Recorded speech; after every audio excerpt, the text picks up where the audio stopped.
Write down first question. Write down first question. If 5 times the fifth term, if 5 times the fifth term of an AP, if 5 times the fifth term of an AP is equal to 8 times its eighth term, is equal to 8 times its eighth term, comma, show that its 13th term is 0. Show that its 13th term is 0. हमें given क्या है?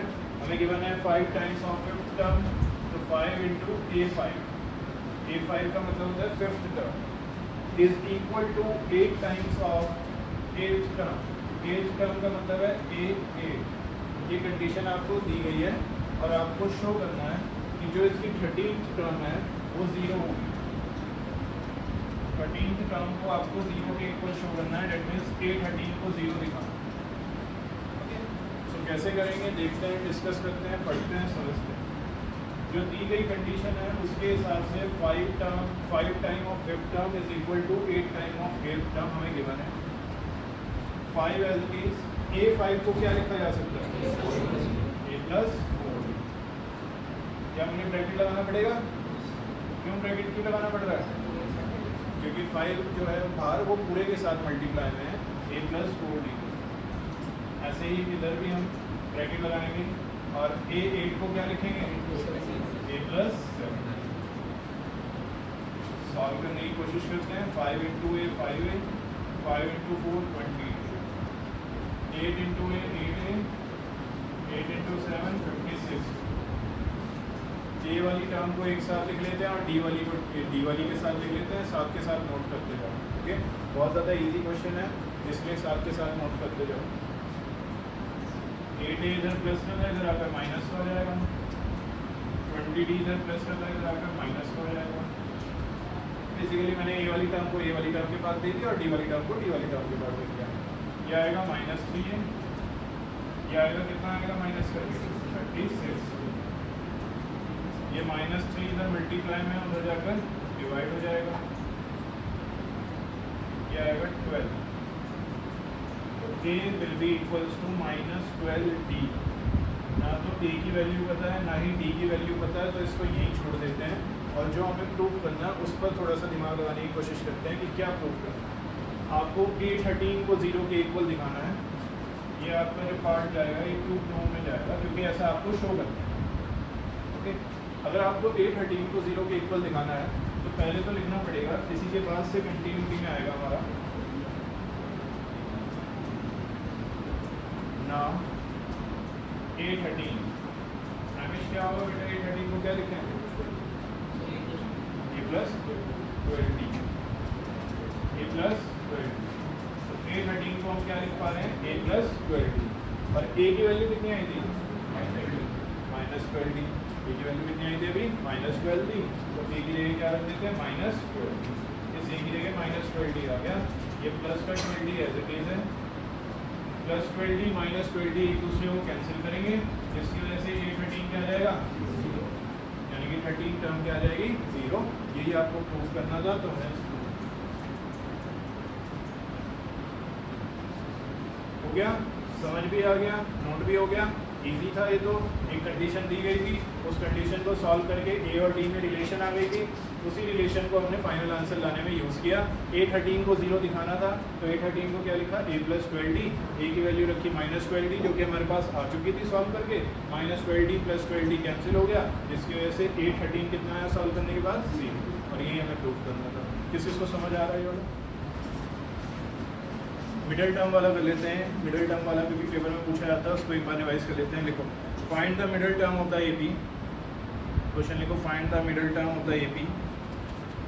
6, 13, 20, पहली term 6, फिर 13, फिर 20, dash dash dash dash dash 216, 216। First term 6, फिर 13, फिर 20, फिर dash dash dash करके 216। 216 क्या कहलाएगी? लास्ट टर्म कहलाएगी। 216 क्या कहलाएगी? तो आपके पास, क्योंकि आपको पता है कि पहली टर्म 6 है, फिर 13 है, फिर 20 है और लास्ट कहाँ तक जा रही है, 216 तक जा रही है, तो आपको पता है कि ए बी की पहली टर्म को हम ए से रिप्रेजेंट करते हैं। कॉमन डिफरेंस कैसे निकालते हैं, माइनस करके 13 माइनस 6 दैट इज 7। तो आपके पास ए है, आपके पास पी है, आपके पास लास्ट टर्म जिसको हम ए एन से रिप्रेजेंट कर रहे हैं वो भी है। कितनी है ए एन, 216। ए एन का फॉर्मूला होता है ए plus N minus 1 into d. A n का फॉर्मूला होता है n a plus N minus 1 into d. Values put करके सॉल्व करते हैं। किस चीज़ के लिए सॉल्व कर रहे हैं बताओ, क्या नहीं पता हमें, तो हम n के लिए सॉल्व कर रहे हैं। तो a की वैल्यू हम पुट करते हैं दैट इज 6, n हमें निकालना है, d की वैल्यू हम पुट करते हैं दैट इज 7। आगे सॉल्व करने की कोशिश करते हैं इसको। 6 एज इट इज,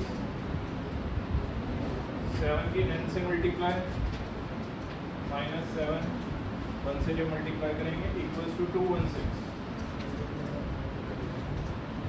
6 और माइनस 7 को सॉल्व कर सकते हैं, तो 6 माइनस 7 कितना आएगा, -1 प्लस 7n इक्वल्स टू 216। ये -1 उधर जाकर प्लस हो जाएगा, 217 आ जाएगा। कितना आएगा डिवाइड करके, 30। तो n आ गया आपके पास 31। नंबर ऑफ टर्म्स आपके पास सॉल्व करके कितनी आई है, 31। ये ऑड नंबर है, इवन नंबर है, कितने बच्चे कह रहे हैं it is an odd number, 2 से डिवाइड नहीं होते, they are consider as odd number, तो ये एक ऑड नंबर है। और जब आपके पास एक ऑड नंबर आता है तो आपके पास मिडल टर्म निकालने का जो फॉर्मूला होता है वो क्या होता है, क्या होता है मिडल टर्म निकालने का फॉर्मूला ऑड टर्म के केस में, n प्लस 1/2 टर्म। तो n प्लस 1/2 टर्म को सॉल्व करते हैं, that is 31 plus 1/2 term. 31 plus 1 is 32, 32 divide by 2 is 60। तो 16 टर्म जो होगी वो आपके पास क्या कहलाएगी, मिडल टर्म कहलाएगी। क्या मेरा आंसर यहाँ पर कंप्लीट हो गया है? नहीं, अभी तो मुझे सिर्फ इतना पता चला है कि मिडल टर्म कौन सी है। तो मिडल टर्म कौन सी है, 16th नंबर पर जो टर्म आ रही है that is the middle term. अब मुझे उसे सॉल्व करके निकालना भी तो है कि वो मिडल टर्म है क्या। तो बेसिकली मुझे 16th टर्म को सॉल्व करना है, तो मैं A16 निकाल रहा हूँ, वहाँ स्पेस नहीं है तो मैं उसके बाद यहाँ पर कर रहा हूँ काम। A16 मुझे निकालना है। A16 को हम क्या लिखेंगे, A प्लस 15D।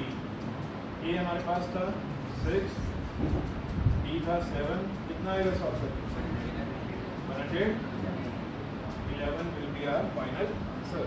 मैक्सिमम बच्चे यहाँ पर आंसर छोड़ देते हैं जिसकी वजह से उनको पूरे मार्क्स नहीं मिलते हैं। आपको अभी यही पता चला है कि मिडल टर्म क्या है। मिडल टर्म कौन सी है, 16 टर्म। उन्होंने ये नहीं पूछा कौन सी होगी, उन्होंने पूछा क्या होगी। तो क्या होगी के लिए आपको मिडल टर्म यानी कि 16 टर्म को निकाल कर दिखाना पड़ेगा। किस किस को समझ आ गया, तो दिक्कत तो नहीं है इसमें। नेक्स्ट क्वेश्चन लिखो, ये भी मिडल टर्म से रिलेटेड ही है फिर से।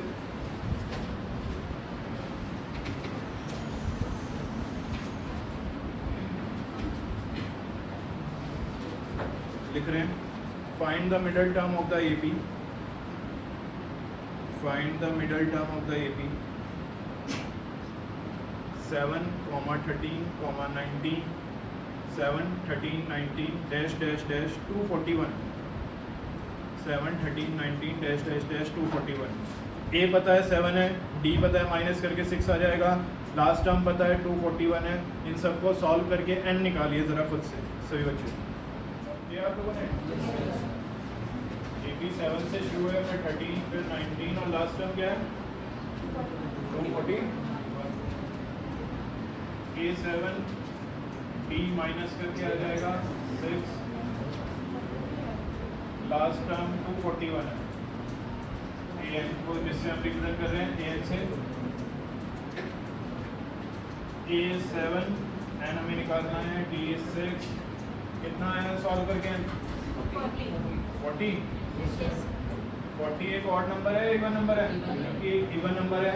अगर आपके पास इवन नंबर आता है तो 2 मिडल टर्म्स होती हैं। कितनी होती है मिडल टर्म्स? 2। तो मिडल टर्म्स कैसे निकालेंगे? एक बार लगाएंगे फॉर्मूला n/2h टर्म, और एक बार फॉर्मूला लगाएंगे n/2 + 1h टर्म। यहाँ पर ध्यान देने वाली बात यह है कि जो ऑड के लिए हमने लगाया था n+1/2, उसमें 2 जो था वो पूरे के नीचे आ रहा था। सभी बच्चे इधर ध्यान देंगे, प्रखर भी। n+1/2 जो 2 था वो होल पूरे के नीचे आ रहा था ऑड के लिए। लेकिन जब मैं इवन के लिए लगाता हूँ तो जो 2 है वो सिर्फ किसके नीचे आ रहा है? n के नीचे आ रहा है, 1 के नीचे नहीं आ रहा। तो इस डिफरेंशिएट को याद रखना, क्योंकि इसमें बहुत सारे बच्चे गलती करते हैं। Okay, so n/2 that is 40/2 h term, यहाँ पर 40/2 + 1h term. 40/2 is 20h term. 40/2 is 20 + 1 21h term. So there will be 2 middle terms जिनकी आपको वैल्यू फाइंड करनी है। डेट मीन्स आपको 20th टर्म फाइंड करनी है और 21th टर्म फाइंड आउट करनी है। तो हम इसको कर लेते हैं, A20 भी निकाल कर दिखा देते हैं और A21 भी निकाल कर दिखा देते हैं। ये हो जाएगा A + 19D, ये हो जाएगा A + 20D।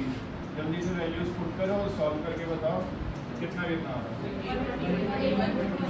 कार्तिक को बताने दो, कार्तिक 127। क्या ये ठीक है बच्चों? इस चीज़ का यही आ रहा है answer proper.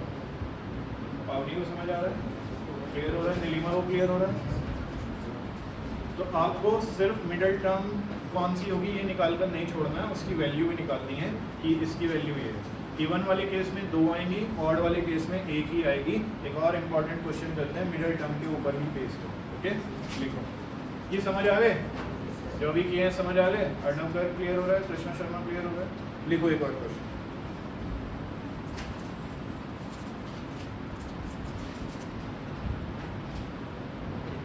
Write down. Consider the AP. Consider the AP. ये हटा सकता हूँ मैं? ये हो गया copy. Consider the AP. This is 4th question. आज के लिए 4th है ना? Consider the AP के बाद लिखेंगे 2, 5, 8, 11 dash dash dash. Last term is 3, 0, 2. Full stop. Show that twice of the middle term of the above. Show that twice of the middle term of the above AP. Twice of the middle term of the above AP is equal to the sum of its first and last term. Is equal to the sum of its first and last term. Sum of its first and last term. तो पहले सबसे पहले तो middle term निकालिए, जैसे आपको अभी सिखाया मैंने 2 केसेस में। सबसे पहला काम तो वही करो, n निकालो सबसे पहले। ये a हो गया, t हो जाएगा माइनस करके, दैट इज 3, और लास्ट टर्म जो हमें गिवन है a, दैट इज 3, 0। ये इनका फॉर्मूला लगा कर सॉल्व कर लेंगे। a + n - 1t। जल्दी से बताओ जिसका हुआ है कितना है आंसर? क्या लाउडली बोलो कॉन्फिडेंस के साथ। 101। 101 किस किस का आ चुका है 101 अभी तक? 101 जो आया है ये एक ऑड नंबर है या इवन नंबर है? ऑड नंबर है। तो ऑड नंबर होने की वजह से एक मिडल टर्म होगी या 2 मिडल टर्म्स होगी? एक मिडल टर्म आएगी। और मिडल टर्म को कैसे निकालेंगे, फॉर्मूला क्या होगा? अच्छी बात का आ गया नहीं यार? 101 आ गया। मिडल टर्म का जो फॉर्मूला होगा ऑड के लिए, that is n + 1/2h term. 101 + 1/2h term. 102/2h term, क्योंकि हो जाएगा 51h term.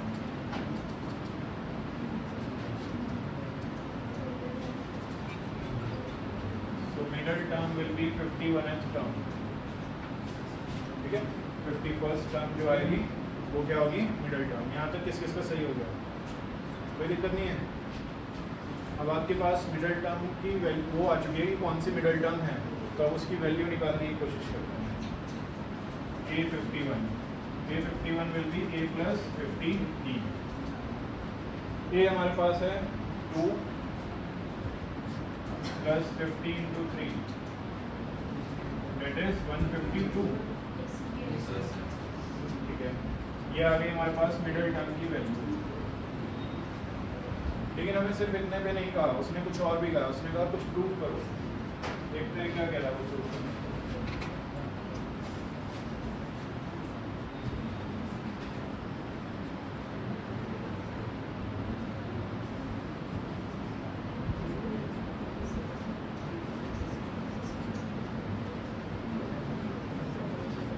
Now they are saying कि प्रूव करो कि जो मिडल टर्म है उसका जो show that twice of the middle term of the above AB is equal to the sum of its first term and the last term। Middle term का अगर मैं ट्वाइस कर दूँ, LHS में उसको मिडल टर्म का क्या चाहिए, ट्वाइस। सो 2 इंटू A51, मिडल टर्म क्या है हमारे पास A51, उसका क्या कर रहे हैं, ट्वाइस कर रहे हैं। ट्वाइस मतलब डबल कर रहे हैं, 2 से मल्टीप्लाई कर रहे हैं। तो लेफ्ट हैंड साइड में 2 इंटू A51 की वैल्यू थी 152, क्योंकि कितनी हो जाएगी 300। तो मिडल टर्म का डबल करके तो मेरे पास क्या आ रहा है 304। राइट हैंड साइड में वो कह रहे हैं कि राइट हैंड साइड में आप ए बी की फर्स्ट टर्म लो और लास्ट टर्म लो, और फर्स्ट टर्म और लास्ट टर्म का क्या करो, तो फर्स्ट टर्म 2 है, लास्ट टर्म 302 है, उनका सम करो कितना आ रहा है 30। मिडल टर्म का जब डबल किया तब भी 304 आया, फर्स्ट टर्म और लास्ट टर्म को प्लस किया तब भी 304 आया। तो ये कंडीशन यहाँ पर बिल्कुल सही बैठ रही है। तो हम लिख सकते हैं LHS इक्वल्स टू RHS, ऐसे भी लिख सकते हैं, या फिर ऐसे भी लिख सकते हैं twice of middle term equals to first term plus last term, and to twice of middle term equals to first term plus last term. तो इस तरह से क्वेश्चंस आपके पास आते हैं middle term of an AP के ऊपर बेस्ड। क्या आप इस तरह के क्वेश्चंस आप लोग कर पाएंगे? शाकिब का ध्यान है क्लास, क्या इस तरह के क्वेश्चंस अब आप लोग कर पाएंगे इजीली? मिडल टर्म निकालने के लिए सबसे पहले नंबर ऑफ टर्म्स निकालनी पड़ती है, यानी कि n निकालना पड़ता है। उसके बाद देखना पड़ता है n ऑड आ रहा है या इवन। अगर ऑड आता है तो सीधा सीधा ये वाला फॉर्मूला लग जाता है n+1/2h टर्म, और अगर इवन आता है तो 2 मिडल टर्म आती है, एक में लगता है n/2h टर्म और दूसरे में लगता है n/2 + 1h टर्म, ठीक है। चलो लिखो नेक्स्ट क्वेश्चन। थोड़े सिंपल से क्वेश्चन कर लेते हैं। देखो सिंपल सा क्वेश्चन पहला, if the pth term of an AP is q, if the pth term of an AP is q, ये अच्छी क्लास का 5th क्वेश्चन है ना। pth term of an AP is q, मतलब किसी AP की जो pth term है वो कितनी दी गई है, q।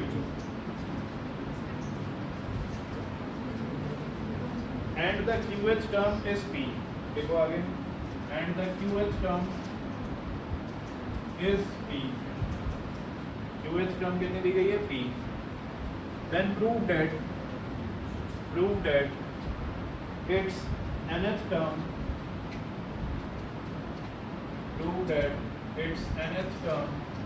is equals to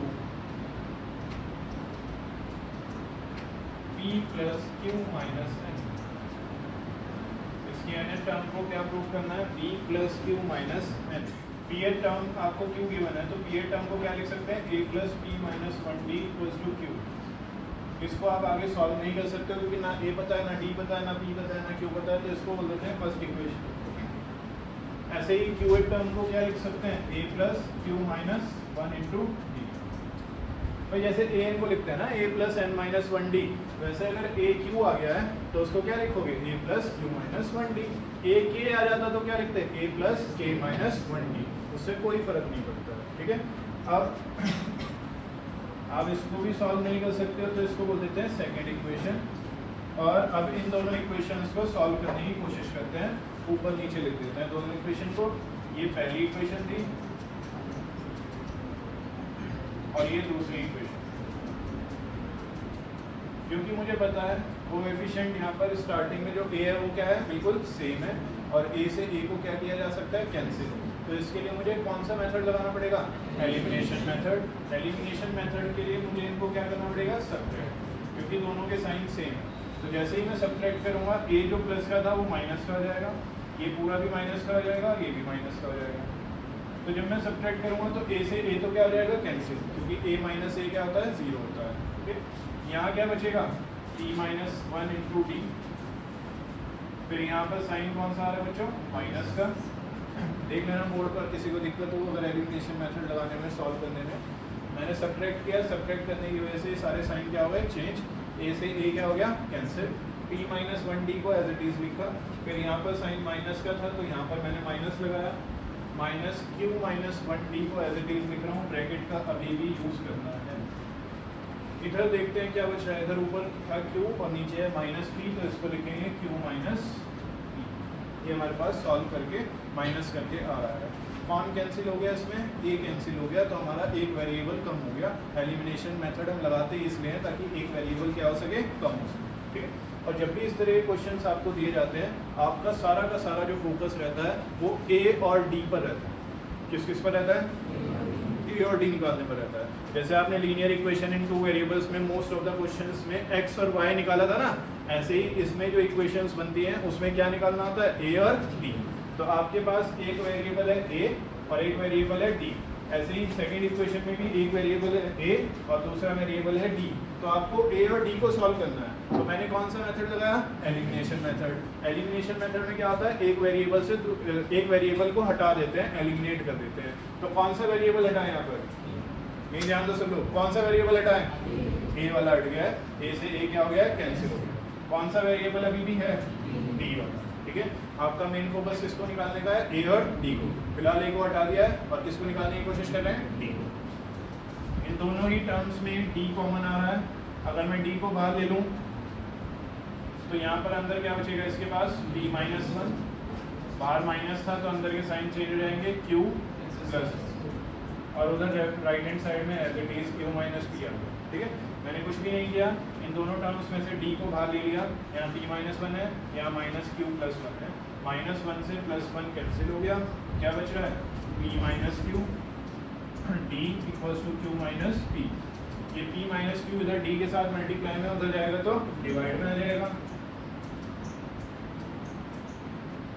और q minus P upon p minus Q, दोनों टर्म्स सेम है ऊपर नीचे, लेकिन गड़बड़ किसकी है, साइन की।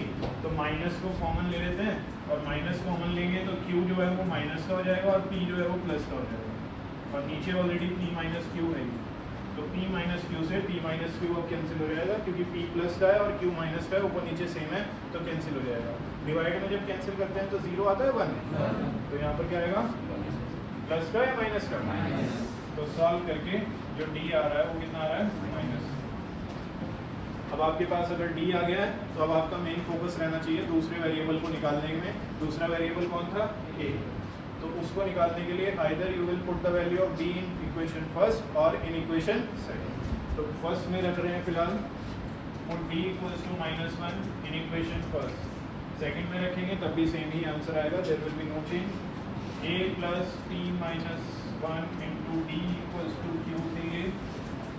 इसमें d की जगह रखा जा रहा है -1 और सॉल्व करने की कोशिश कर रहे हैं। -1 into P minus P, minus minus plus, आपको क्या निकालना है बताओ इसमें, ए। देखो मैक्सिमम बच्चे इस क्वेश्चन में इसलिए कंफ्यूज होते हैं क्योंकि उन्हें 4 वेरिएबल दिखते हैं, ए डी पी क्यू, तो 4 के बारे में सोचना ही नहीं है। सोचना है तो सिर्फ ए और डी के बारे में। आपको ए निकालना है तो बाकी सारी टर्म्स को उधर भेज दो, तो ए आ जाएगा आपका पी प्लस का हो जाएगा, प्लस क्यू, ये 1 उधर जाएगा तो माइनस, तो ए आ रहा है आपके पास p प्लस क्यू माइनस 1, ए आ रहा है आपके पास p plus Q minus 1। D कितने बच्चों ने सही निकाल लिया था खुद से, पूछा था, उठाइए प्लीज। उसके बाद ए किस किसने सही निकाल लिया था, जिन्होंने नहीं निकाला था क्या उनको समझ आ रहा है कैसे निकालना है ए और डी की वैल्यू? चाहे एलिमिनेशन लगाओ चाहे सब्स्टिट्यूशन लगाओ, आपको अल्टीमेटली ए और डी की वैल्यू निकालनी है।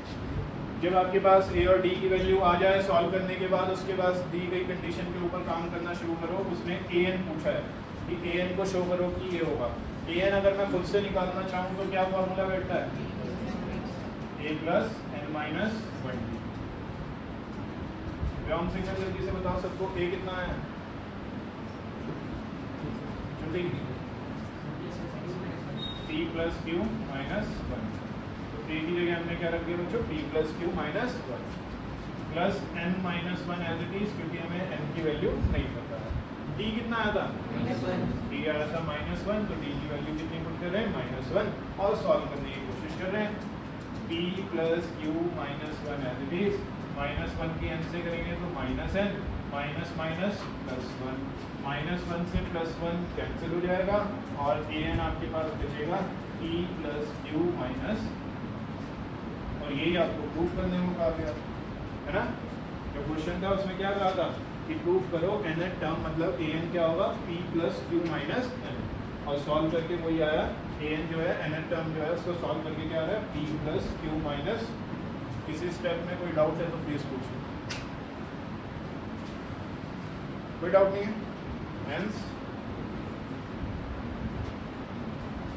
ठीक है। ये हमारा हेंस प्रूव हो गया। इसके जैसे एक और क्वेश्चन देखते हैं ताकि इसमें थोड़ा सा और कॉन्फिडेंस बिल्ड हो। If m times the mth term, m times the mth term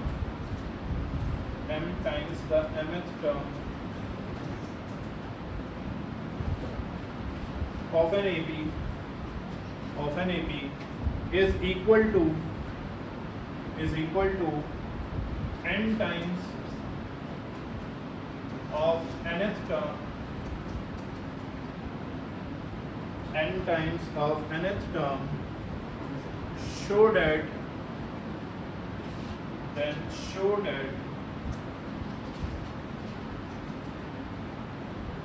the m plus nth term,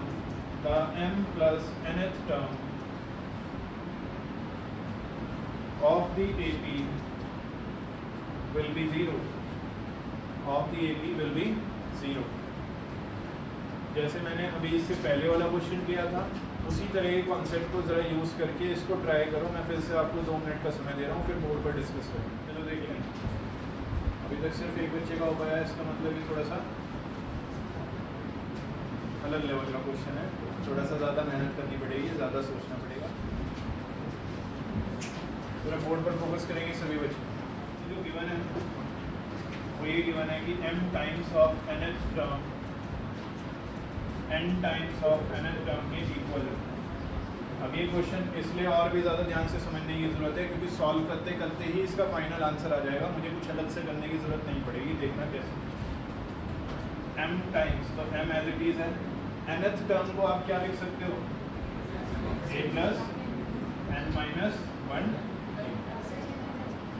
mth term थी यहाँ पर mth टर्म, तो इसको क्या लिखेंगे, a plus m minus 1 into, फिर यहाँ पर n as it is, nth term को क्या लिख सकते हैं, a plus n minus 1 into. और इसमें 2 इक्वेशंस नहीं बन रही हैं तो इसमें एलिमिनेशन सब्स्टिट्यूशन वगैरह कुछ नहीं लग रहा है इसमें, तो बेसिकली इस एक इक्वेशन को आपको क्या करना है, सॉल्व करना है।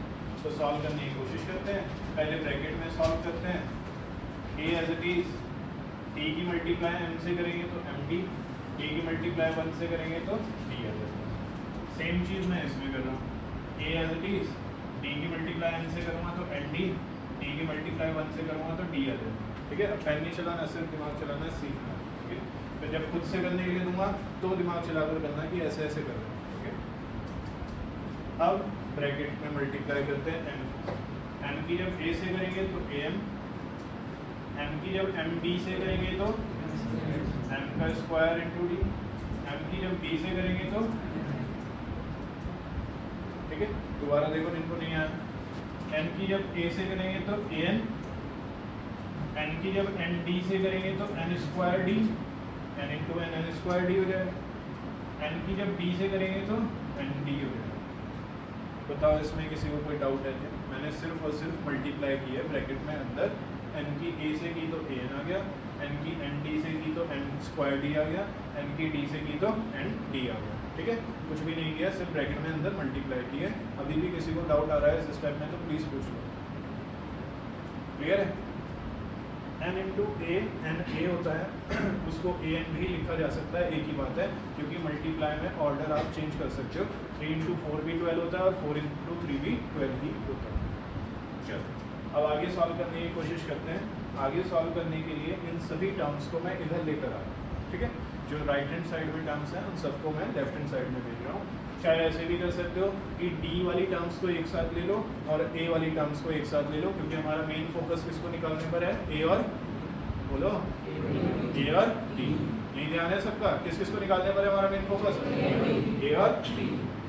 चलो मैं अभी फिलहाल सबको एक साथ इधर लेकर आ, a m plus m square d minus M d, ये ए एम इधर प्लस कर रहा है इधर आकर माइनस, एन स्क्वायर डी भी इधर आकर माइनस, एन डी इधर आकर प्लस। जब मैं सबको इधर ले आया हूँ तो उधर क्या बचेगा फिर, जब मैंने सबको ही इधर ट्रांसपोज कर लिया है तो राइट हैंड साइड में क्या बचेगा, 0। आगे देखते हैं, सॉल्व करते हैं इसको।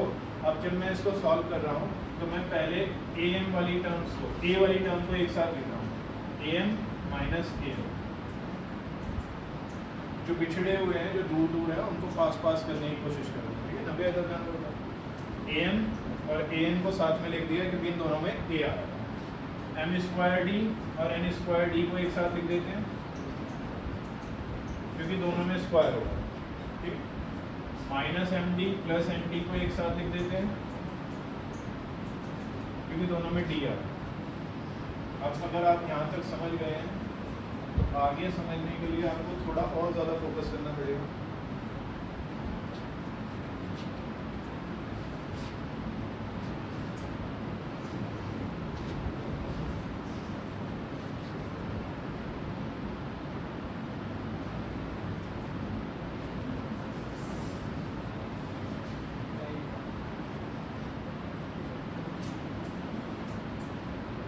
थोड़ा ध्यान देना और ज़्यादा।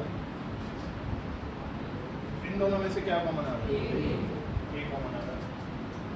अंदर क्या बचेगा, एम माइनस। इन दोनों में से क्या कॉमन आ रहा है, डी कॉमन आ रहा है। अंदर क्या बचेगा, एम स्क्वायर माइनस।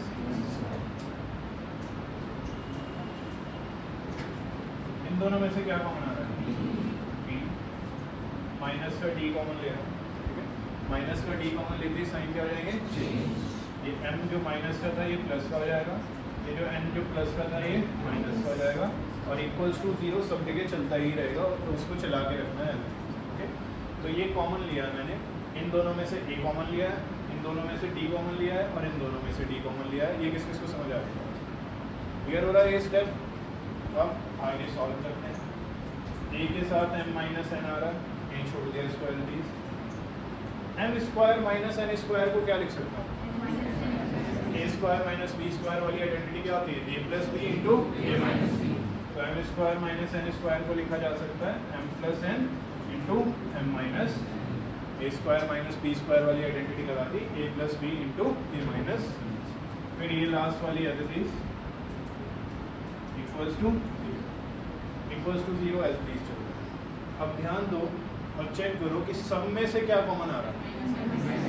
कुछ है ऐसा जो सब में आ रहा है, क्या चीज़ है, m माइनस एन इसमें भी है, m माइनस एन इसमें भी है, m माइनस एन इसमें भी है।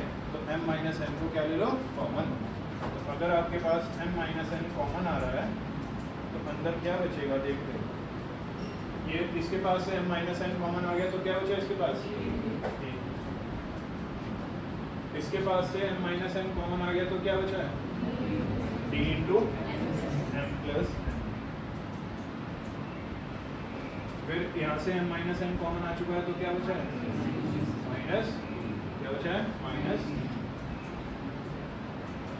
Is equals to. यहाँ तक समझ आ रहा है मैंने क्या किया है, मैंने सिर्फ और सिर्फ m माइनस एन को क्या लिया, तीनों में से कॉमन, और m माइनस एन तीनों में से क्या आ गया, कॉमन। उसके बाद यहाँ क्या बचा है, a plus D M plus N minus D equals to 0। पूरा बोर्ड पे देखते रहना और जल्दी से मुझे बताना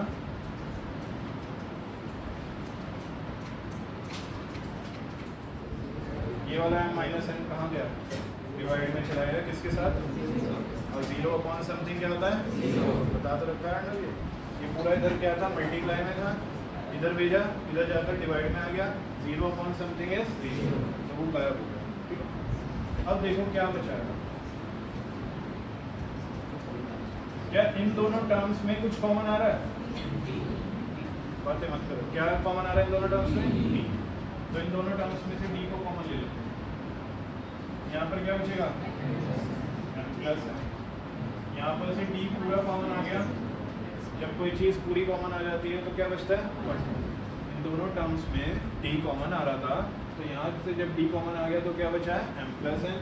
यहाँ से पूरा d बाहर आ चुका है, जब पूरा d कॉमन आ जाता है, जब कोई पूरी टर्म कॉमन आ जाती है तो क्या बचता है 1 equals to a plus m plus n minus 1d।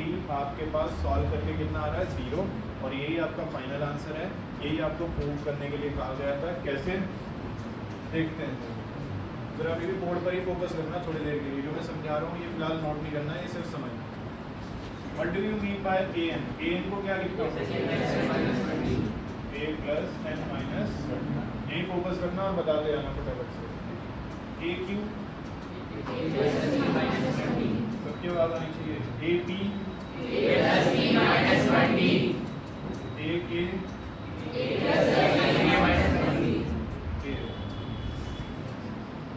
a plus a m n plus, मतलब जो यहाँ है वही यहाँ पर आ रहा है, एग्जैक्टली सेम आ रहा है, पक्की बात है। अब जो हमें प्रूफ करना था उसमें हमें चाहिए था m plus n, a m plus n क्या होगा, a एज इट इज क्या आएगा पूरा m प्लस n माइनस। जो आपको प्रूफ करना है वो क्या करना है, a m plus n proof करना है। a m प्लस n किसके इक्वल होता है, a plus m plus n minus 1d। कुल मिलाकर आपको ये याद रखना है कि a n में क्या फॉर्मूला आता है, a plus n minus 1d। जो यहाँ नीचे सबस्क्रिप्ट में आ रहा है वो यहाँ आएगा। अगर यहाँ n आ रहा है तो यहाँ पर भी n आएगा, यहाँ q आ रहा है तो यहाँ पर भी q आएगा, यहाँ p आ रहा है तो यहाँ पर भी p आएगा, यहाँ k आ रहा है तो यहाँ पर भी k आएगा, यहाँ mn आ रहा है तो यहाँ पर भी mn आएगा, यहाँ m प्लस n आ रहा है तो यहाँ पर भी m प्लस n ही आएगा। तो यहाँ पर जो ये आया आपके पास a plus m plus n minus 1d, ये बेसिकली आपके पास m प्लस n टर्म ही तो है जो आपको निकालनी थी। a m प्लस n कितना होता है, m plus n minus 1d।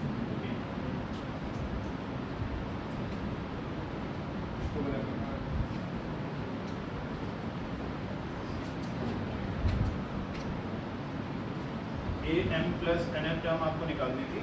a m plus n term का मतलब होता है a plus m plus n minus 1 into d, और ये आपके पास सॉल्व करके कितनी आई है 0। इस पूरे को सॉल्व करके ऑलरेडी आपके पास 0 आ चुका है, तो ये आपने प्रूव कर दिया कि a m plus n term जो आ रही है वो सॉल्व करके कितनी आ रही है 0।